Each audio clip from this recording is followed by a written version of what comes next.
Muli po, isa pong mapagpalang pagbati ang aking hinahatid sa lahat po ng aking mga subscribers, followers at mga viewers. Saan man po kayo sulok ng daigdig naroon ngayon, lalo na po itong mga subscriber ko abroad, sana manawari ay ligtas kayo sa lahat ng uri ng kapahamakan, ligtas kayo sa lahat ng mga mabibigat na sakit, at ligtas kayo sa lahat ng mga hindi magandang mga nangyayari sa ating kapaligiran. Ayan. At siyempre dito naman po sa ating mga gustong pabagsakin ang kalingap. Ayan po, at kunin po ninyo, abangan po ninyo, yun pong gustong pabagsakin ang kalingap. Abangan nyo po at ituturo ko po sa inyo. Napakasimple lang pong pabagsakin itong kalingap. Gaya po ni Kuya Bal Santos Matubang, Kalingap Rab, ayan po ang abangan ninyo. At ituturo ko po sa inyo doon sa mga anti-kalingap na naglalaway at sa sobrang inggit dito sa kalingap. Ito na yung pagkakataon ninyo na ituturo ko sa inyo kung papaanong pabagsakin itong mag-amang matubang na ito. Ayan. Siyempre po ay makinig pong mabuti para kuan. At dito po ay kukunin ko lang po yung atensyon nitong mga gigil na pabagsakin ang kalingap. Ano? Yung po bang ang laki ng inggit sa kalingap, ay huwag na kayong mainggit. Dahil step by step ay tuturo ko sa inyo na kung papaano pati kayo mag-viral.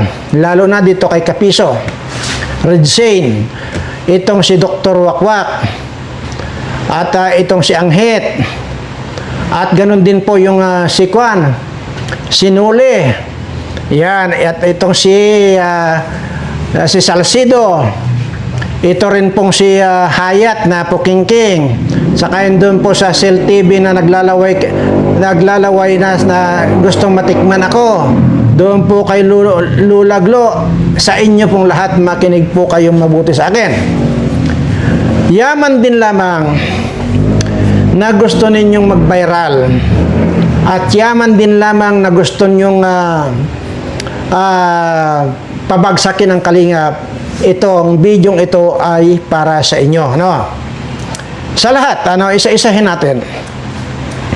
Una, kasi ayaw kasi ninyong kunin. Ito lamang, bago ko ituturo sa inyo ay gusto ko lang pasadahan ko lang po muna kayong sandali bago ko ituro yung talagang formula kung paano pabagsakin nyo si Kuya Bal at saka itong si Kalingap Rab. Ayan. Ngayon, dahil po sa sobrang kainggitan ninyo, sobrang inggit ninyo, ay bakit ba sa halip na kainggitan ninyo at sa halip na binabatikos ninyo ang kalingap, bakit hindi na lang kayo gumawa ng sarili ninyong identity or either sarili ninyong pinagpaguran na para mapabayral ninyo, di ba? Sana nag-iisip kayo. Pero dahil alam ko naman na wala kayong mga utak na mga anti-kalingap, kaya ito iduduldul ko lang sa inyo kung papaano ang mag-viral. No? Una, pag ito ay nag-viral, itong ituturo kong sa inyong ito, tiyak na ang pagbagsak ng kalingap. Lalo na dito kay Kuya Bal Santos Matubang at dito kay Kalingap Rab. Kaya, simple lang po ang pagpapaviral kung tutuusin. Ano? At simple lang po yung kung paano kayong yumaman. At lagi na lang na ang topic dito ni Kapiso ay sobrang inggit ng pagyaman daw ni Kalingap Rab. Natural nag-iisip ng tao eh. Sino ba naman yung hindi yayaman kung ikaw ay marunong mag-isip at mayroon kang utak, di ba? Ganun lang kasimple yun. So dahil nga sa wala kang utak, hanggang inggit ka na lang. Lalo nitong sa Kapiso na ito. So ito na. O, ilista nyo na sa inyong mga papel. O, kuha na kayo ng papel at ballpen at ituturo ko na sa inyo kung papaano kayong mag-viral. Siyempre, pag nag-viral kayo, sunod-sunod ang viral yan, yayaman kayo, babagsak na ang kalingap. O yan, ballpen at papel, kumuha kayo. Unahin ko muna ito kay Kapiso. Ayan. Ito ang unang-una mong gawin, Kapiso, no? Para matigil na yung kaiinggit mo dito sa kalingap at makita mo nang babagsak na itong kalingap, no? Okay. Siguro, bumili ka lang sa hardware nung mga 5 metrong tali. Kasi di ba taga Batangas ka naman, maraming mga punong mangga diyan, di ba? Tapos yung dulo ng lubid, itali mo dun sa sanga ng mangga. Tapos yung dulo naman ng tali, itali mo dun sa liig mo. Tapos ganito, antayin mo yung go signal ko kung ano ang gagawin mo. Ito, magbabiral talaga. At siyempre, nandyan yung asawa mo para kunan ka ng video, di ba? Sisiguraduhin ko viral to. Ayan. Di pagkatapos noon, na matalian mo na yung dulo ng lubid sa liig mo at saka yung isang dulo na sa sanga, ayun, mag-ready ka na ngayon. Tumayo ka na. Pagtayo mo doon sa sanga ng mangga, sabihin mo sa asawa mo, na simulan na yung pagbibideo sa iyo. Tapos pagka nagbibideo na at sabihin mo lang, viral ako ngayon. Sisiguraduhin ko sa video ito, mapapabagsak ko na si Hari at saka si Prinsipe. Dahil yan naman lagi ang sinasabi mo, di ba? Ayan.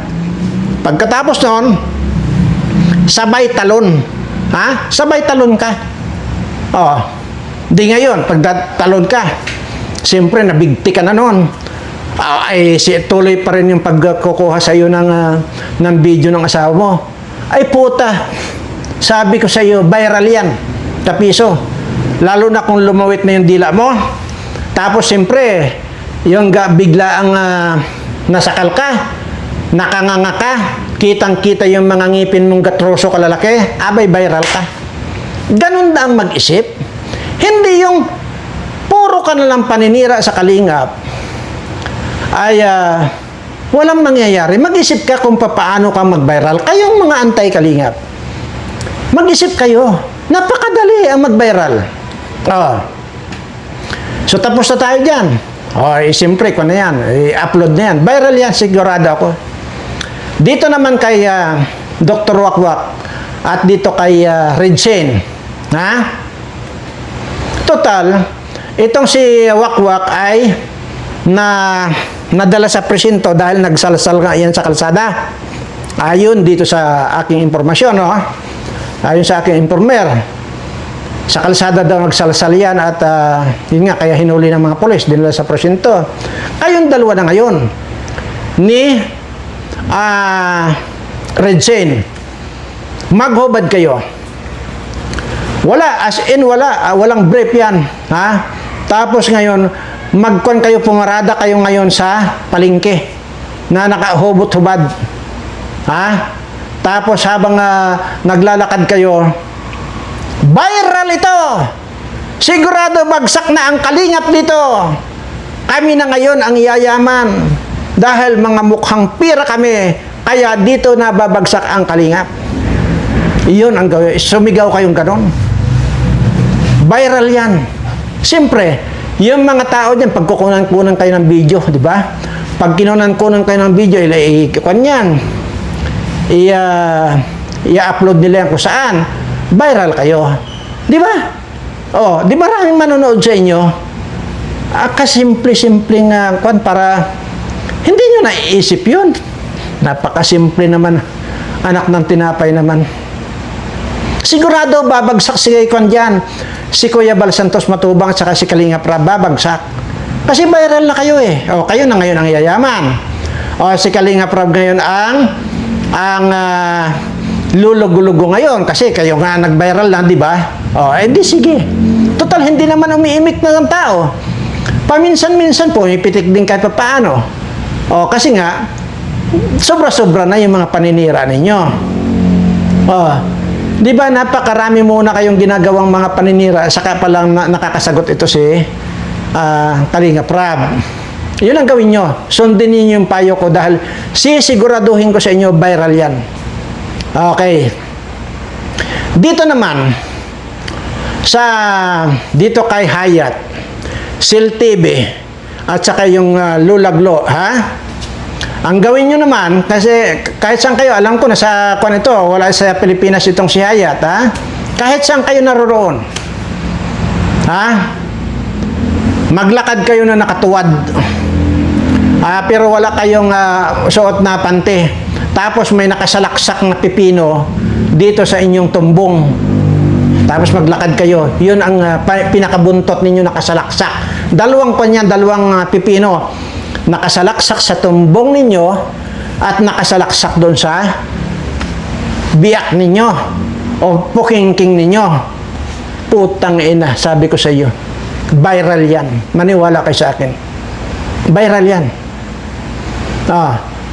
Sigurado, tataas ang mga views ninyo kasi mga viral nga kayo eh. Kasi mga nilalangaw yung mga subscriber ninyo. Wala nga gusto mag-subscribe sa inyo. Maging itong si Buwan, maging yung si Sakalam daw na ito, na wala namang alam. At saka isa pa, huwag naman ninyong pinagdidiskatahan yung inyong mga kapitbahay. Kasi, may ilan sa inyo na nandyan sa Antay-Kalingap na tirador ng manok ng kapitbahay. Huwag naman ganun. Magsikap kayo ng inyo. Huwag niyong pinagnanakaw yung manok na may manok. Kapitbahay niyo pa man din. Imaginin mo, ha? Kundi ako nga nagkakamali, 2 lalaki at 1 babae daw yan, tirador daw ng manok ng kapitbahay. O tingnan nyo. Sa halip na magnakaw kayo, magpa-viral na lang kayo. Sinasabi, sundin nyo itong payo ko sa inyo. Sundin nyo. Maniwala kayo. Viral yan. Ngayon, mapapabagsak nyo na si Kalinga Rab at saka itong si Kuya Bal Santos Matubang. Babagsak na yan. Imaginin mo, 2 pipino yung nakasalaksak dyan sa tumbong mo. Tumbong ninyo, 3 matatanda na malibog pa sa kambing. Tapos yung isa nakasalaksak doon sa tinggil ninyo. Tapos maglakad kayo, nakatuwad kayo. Pag hindi nag-viral yan. Papuputol ako ng liig pag hindi kayo nag-viral. Tandaan ninyo yan sinasabi ko. Wala pa ako sinabing hindi nagkatotoo. Sundin nyo lang ito sinasabi ko. Di ngayon, tanggal ngayon yung inggit ninyo din sa Kalingap. Kayo na ngayon ang bida. Di ba? Kayo na ngayon yung magpapabahay. Kayo na ngayon yung bibigay ng scholar doon sa mga estudyanteng walang kakayanan. Kayo na ang bida. Itong si Kuya Bal at saka itong si Rab, ay di lulugo-lugo yan. Siyempre, kayo ang viral eh. Di ba? Sundin nyo lang yan. Maniwala kayo sa akin. Origin, alam mo na. Magubad kayo, magparada kayong dalawa ni Dr. Wakwak sa palengke, maglakad kayo. Na nakahubot-hubad. Ang problema, ito raw si Regine, ito support daw yan. Support daw. At ayon dito sa aking informer. So, ayun, at total, wala naman kayong katigil-tigil sa paninira sa Kalingap. Ay, di yan ang gawin nyo. Maniwala kayo sa akin. Siguradong viral kayo. Diba? Ngayon, madako naman po tayo dito sa dito sa obserbasyon natin dito sa impeachment ni BP Sara, no? At dito po sa impeachment na ito, pang 3 araw na po yung impeachment, ano? Ang obserbasyon ko po rito ay kaya po nag-obserba muna ako ng 3 araw bago ko ilatag ngayon yung pustahan. Mahilig po kasi ako makipagpustahan eh. At alam ko naman, dahil political vlogger naman tayo, so sumausaw lang ako sa Kalingap, alam ko naman na marami dito sa mga politikong ito makakapanood pa rin itong video ko. No?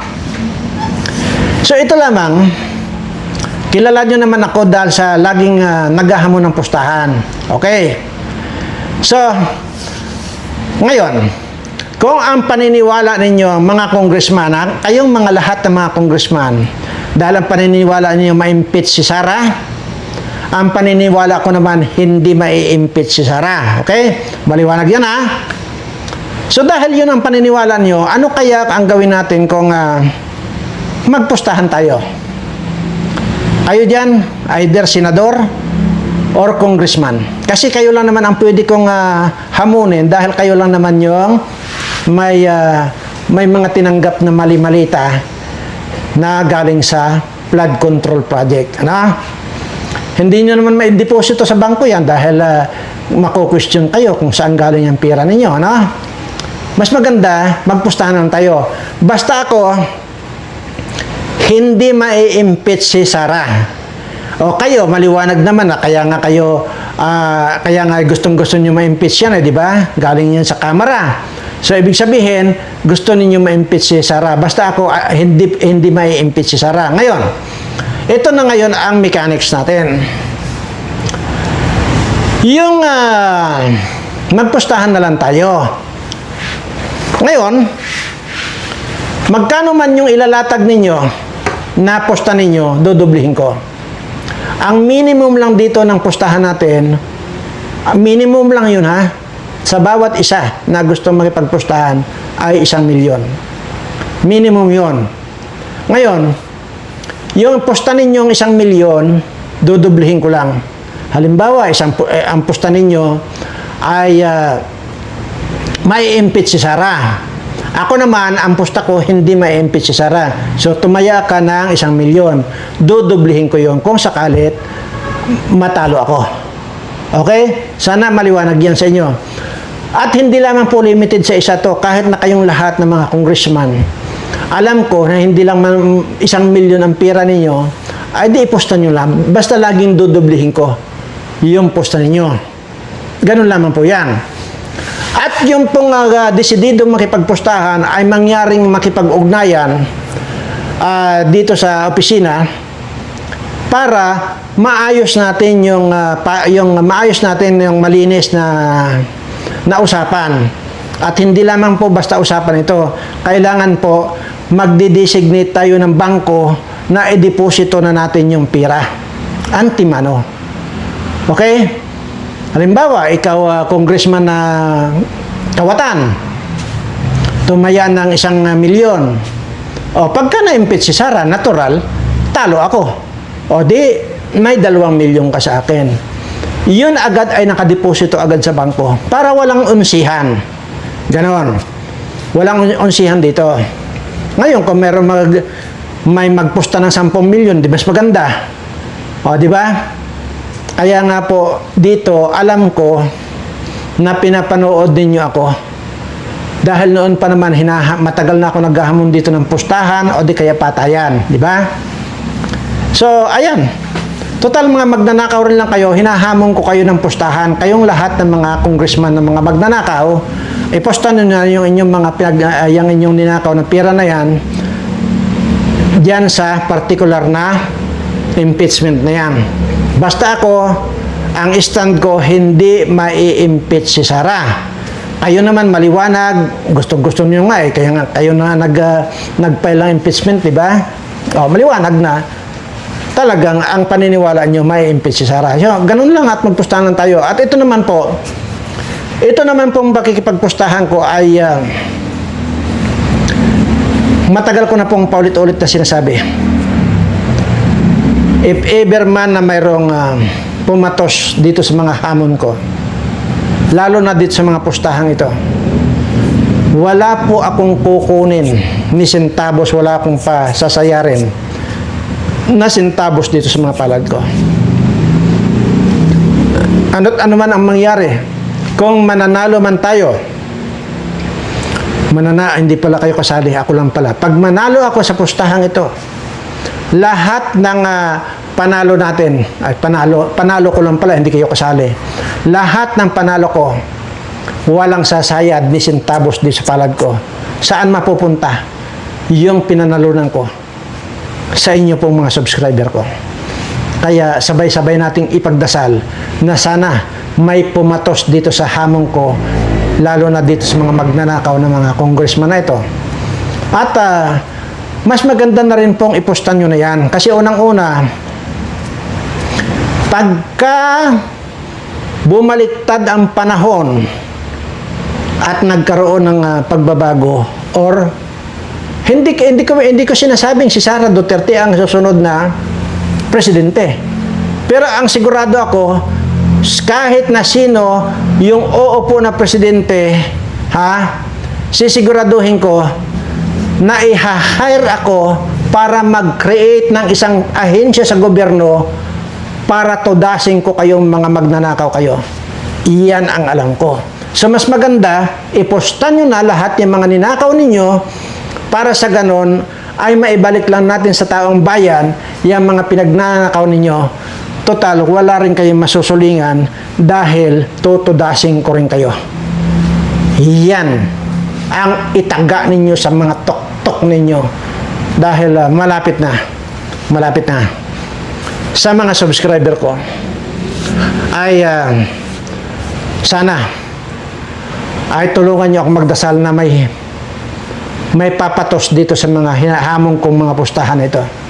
At lahat po ng mapapanalunan ko, sa inyo lahat yan mapupunta. Wala akong pasasayarin dito sa mga palad ko. Hanggang dito lamang po at baka kasi mag-init na naman ang ulo ko.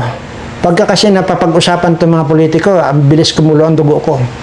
Kaya bago pa kumulo ang dugo ko ay magpapaalam na po ako sa inyo. Sa lahat po ng aking mga subscriber, gagawin ko ito at ginagawa ko ito para sa inyo na mga subscriber ko dahil mahal na mahal ko po kayong lahat.